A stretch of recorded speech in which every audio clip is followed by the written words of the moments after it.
So another fast charging power bank from Romos. This time, we have a 22.5 watts pagdating sa kanyang charging speed. So let's open it up, guys.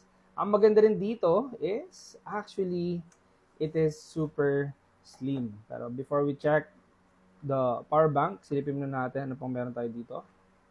So we have the power bank here. Gawin mo natin to. And then, syempre may mga manuals tayo dito.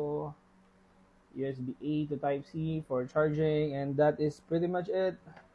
And ito na yung ating pinaka power bank. Alam niyo guys, even before, siguro 10 years ago, simula nung nagagamit ako ng mga Romos power bank, talagang, men, ito yung kanilang quality.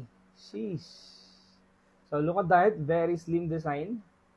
Hand comparison. And ang maganda dito guys, 10,000 milliamp hours na siya guys. Yan. And 22.5 watts na rin. So that is actually fast charging na rin. Hindi ganun kalakas, but definitely it's fast charging. Ang maganda pa dito guys, tignan nyo naman to. Kahit anong connection men, Type-C, Thunderbolt, and also micro USB kung may gumagamit pa rin. So supported niya lahat. So mostly, itong Type-C, mostly, ito na yung ginagamit talaga. Even yung mga bagong models ng iPhone. Siyempre, for old Apple handset or Apple iPhone 14 pababa, yan. Thunderbolt pa rin tayo dyan.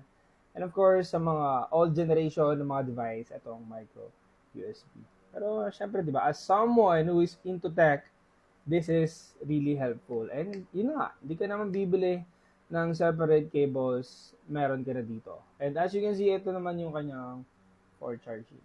Type-C na rin. So, yung recharge output niya, okay na rin. So, if you want this, guys, very slim, very classy design, and yun na nga, lahat ng cables nandito na. Hindi mo na hanapin pa.